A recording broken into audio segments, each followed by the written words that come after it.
Welcome to the Convocation Interview Series, hosted by Berea College and produced by Apollon, the undergraduate e-journal.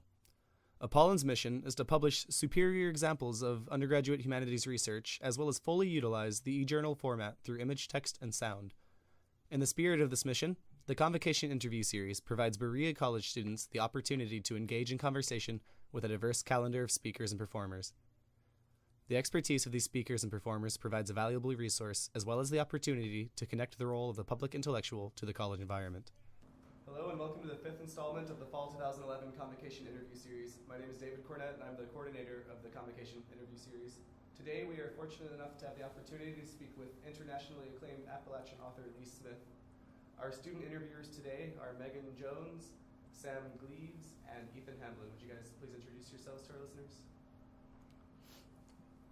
I'm Megan Jones. I'm from Clay County, Kentucky, and I am an English and theater double major. I'm Sam Gleaves. I'm from Withville, Virginia, and I'm an Appalachian Studies major. My name's Ethan Hamblin. I'm from Gaze Creek, Kentucky, in the southeastern part of the state, and I'm an Appalachian Studies major. All right, Sam, would you begin with the first question? Sure. You've lived outside rural Appalachia for quite some time, away from where you were raised. How do you reconnect and write so strongly about the region? Well, I think that a lot of what any writer writes has to do with the way you first hear language and the way you first experience stories. And my upbringing made this enormous impression on me, is all I can tell you. And still, when I am beginning to write a story, it's like it's being told to me in a human voice. And it's a mountain voice. I mean, it's a voice that I somehow know. And that's just the way stories come to me. That's all I can say. And I don't know. I would like to live back in the region, but the way things have worked out with families and children and grandchildren and jobs and so on, I have not. But sometimes it's not a bad thing for a writer to have a certain distance. I'm thinking about somebody I admire, for instance, the Mississippi writer Elizabeth Spencer, who has lived in Italy, she's lived in Canada, and now she lives in North Carolina, always writing about Mississippi. And I don't know, somehow it gives you a certain aesthetic freedom. That's not a bad thing. Be more fun to live here.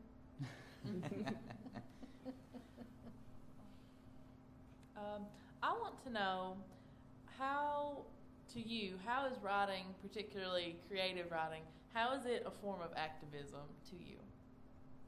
Well, I think it is wonderful because you have a platform, and you have a platform that's not hard to get to either, it's your own pen and your own paper and so on. And so it's really it's been a great pleasure, a great blessing to me to have, to be able to write about women's lives in particular, and the lives of rural women, and about, the necessity for education and birth control and all this. And I really began writing a lot of my mountain novels in particular to honor the lives of so many of the older women that I had known growing up.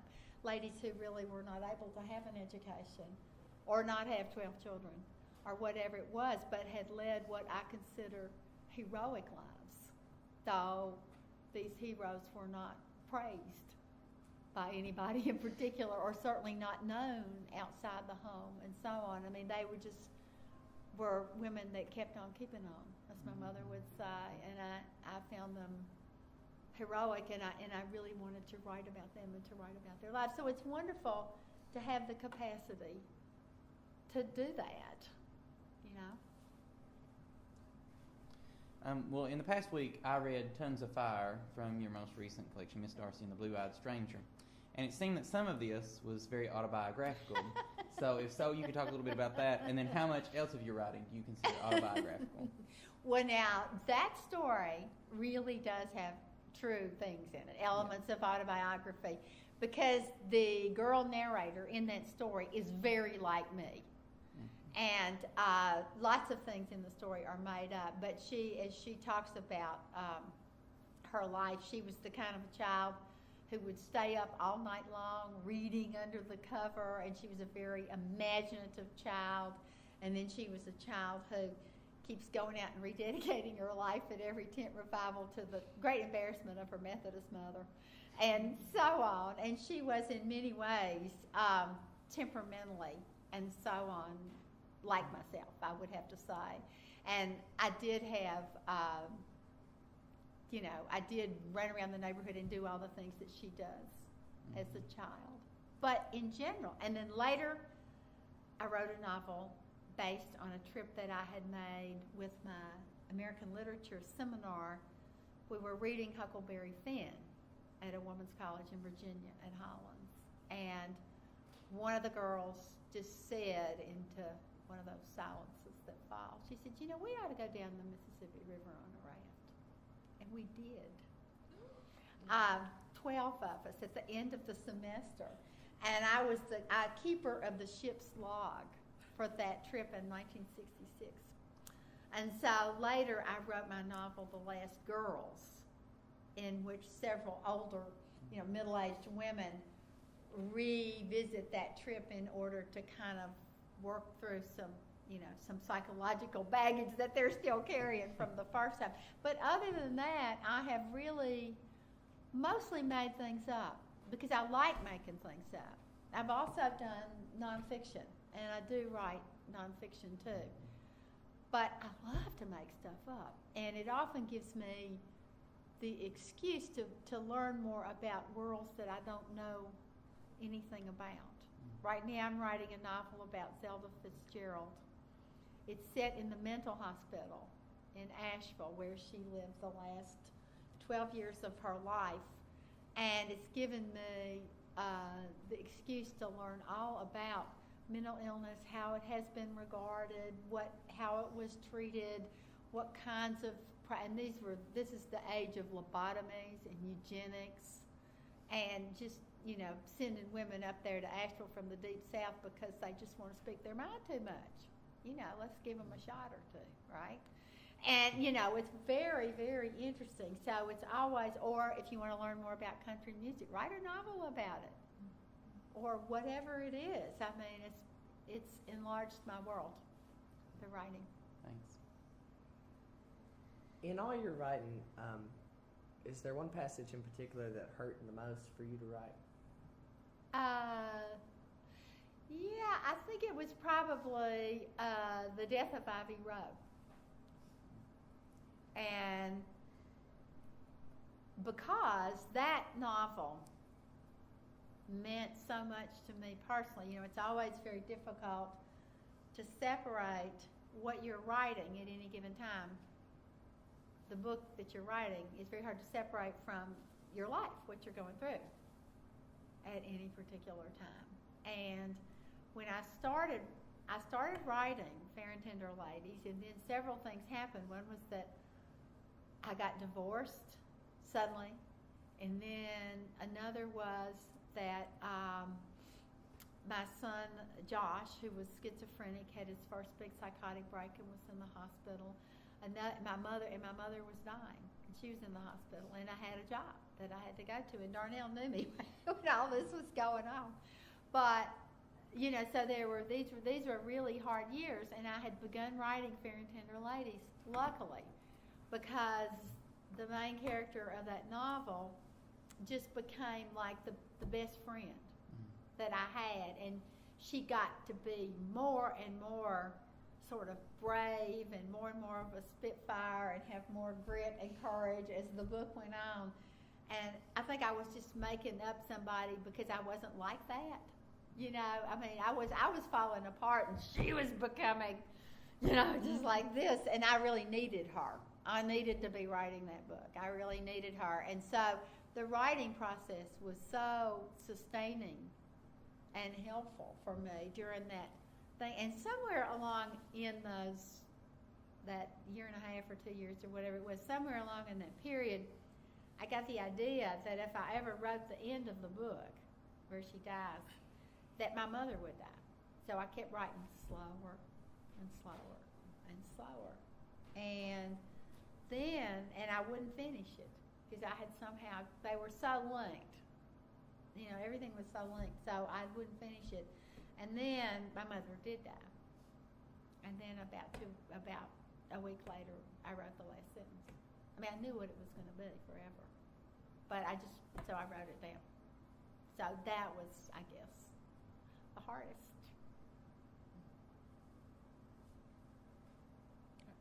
This is kind of along the same lines, but all writers are going to put themselves in their characters. We're all going to have something in our characters that's also in us. Has there ever been a character that was especially close to you like that? Well, that's the one. That's Ivy Rowe, who was so close to me like that. Mm-hmm. And again, when you're writing, you can, no matter how much of an outline you make or no matter how much pre-writing you do, there's always more that you're always living your life, and you don't know what will come out. And then the last novel I published, which was on Agate Hill, my son died during the time. He had been ill for a really long time. During the time I was writing that book, and a character appeared that clearly represents him, and is this wonderful character in the end.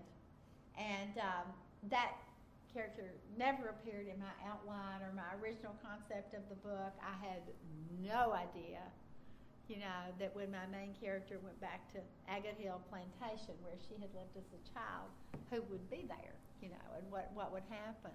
And so it was a wonderful kind of, closure, reconciliation, or something for me. But that's going to happen to you all the time if you write, because you have to plan as much as you can, but then you're always just open too, in a certain way, and you will be amazed.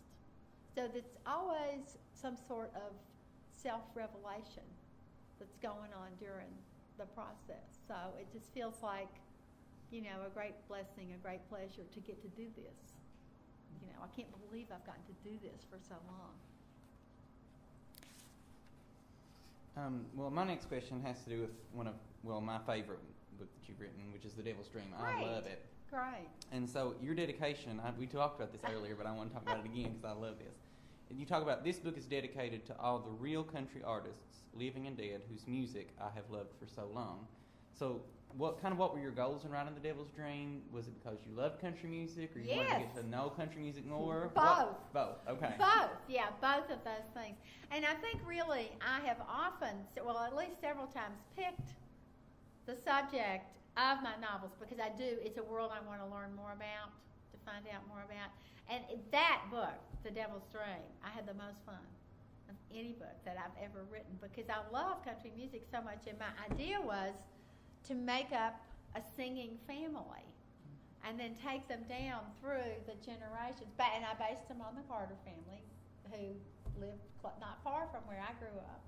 And so I based them on the Carter family, and to take them down through the generations and sort of show how country music came to be. What are the influences, from the old church singing, with no musical accompaniment, just singing from the old, church singing in, say, the Primitive Baptist Church, which I have there, and this is the old church singing, down through the ballad tradition. And for that, I visited Madison. I visited Sheila K. Adams and her family up in Madison County. I taped everybody, and Dell was still alive at that point. And so, it just has been wonderful to get to do that. And my idea was to show how we got to kind of where we are now in Nashville, and it sort of ends with Opryland and everybody coming back to make a group recording. But again, that was so much fun to do. And with that intro, I think I mentioned earlier, when I said to all the real country artists, I just meant the ones I didn't make up. I hoped I didn't hurt anybody's feelings or get it wrong or anything like that. Because clearly there was a sort of a Johnny Cash figure. There is a sort of a Dolly or Reba kind of a figure. There's all the ballad singers. That's clearly would be like Sheila and her family. So there's all the real people that were so helpful to me. Thanks. Well, I wanna ask you about a ballad. I've always really deeply connected to Fair and Tender Ladies, and it's like, there's so much about that song that I can't explain in the way that I've loved it. And when I read your Fair and Tender Ladies, it seemed like the whole novel was just an unraveling of the song. It's just like the bittersweetness of the song just came out. Yeah. And I think about when, in one of your other books I read, you talk about how a song can be like liquor and go straight to your heart. Yes, And, that's right. So how did the song... I love music. I mean, I'm going to tell you something. If I could have carried a tune, I never would have written any of these books. I would be in Nashville right now, and you wouldn't even know me. Well, how did the song inform the novel, and what does it mean to you? Well, I always heard the song. I heard the song growing up, and my daddy used to sing a version of it too. There's so many different. My daddy was a handsome devil. He had a chain 5 miles long, and on the chain, the hearts would dangle. All this stuff, and there's so many different versions of it. He loved to sing that song, and so I always heard it. And I don't know, it just seems to, I don't know. I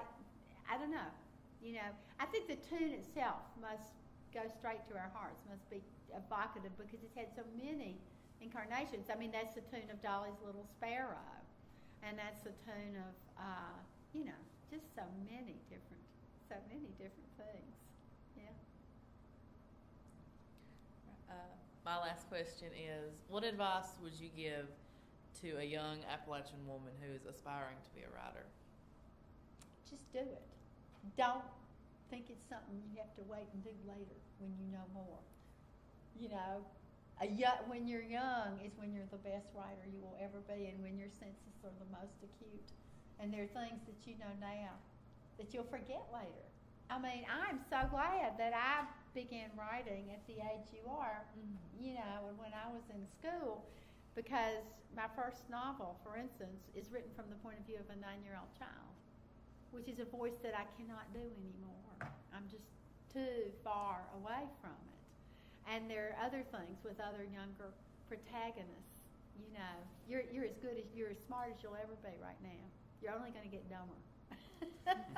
No matter what kinds of disciplines or things you learn. So just do it, and do it now. And don't wait until you have time. You'll never have time. Just do it. Can I ask one more question? Well, my last question, I guess, is, it's not on this paper, so I'm going to make it up, but you talked especially a lot during the convo about home and feeling a sense of displacement a lot and being in exile. Yeah. But that is the position of the writer. Yes. Always. The minute you write about something, you have distanced yourself from it, whatever it is. So that's kind of inevitable. But go ahead. Yeah. I'm interested to make this connection, that you feel that way as the writer. Did you ever feel that way being away from Grundy? And do you use your writing to kind of have an outlet? Yes. To express those emotions and feelings? Yeah. Absolutely. And is it a way for you to go back to home? So Absolutely. Yeah, it is a way to go back to home. And it is true, if you look at, you were talking about music and country music, home is the big subject, there are just a few major subjects, and that is certainly one of the very biggest. But everybody singing those songs is on the road. They're in their bus somewhere, traveling somewhere, and they're not where they're singing about. It is just, I don't know. I don't have any, I'm still exploring these ideas and exploring this phenomenon. I do know that every writer, every songwriter, every artist that I know feels like an exile from somewhere to some degree. And maybe that's necessary. Maybe that's the necessary condition. But it does make you, when you're writing about it or singing about it, it makes you feel like you're there again, just for a little bit. All right. Well, thank you very much for speaking with us. It's been a pleasure. Thank you. Thank you.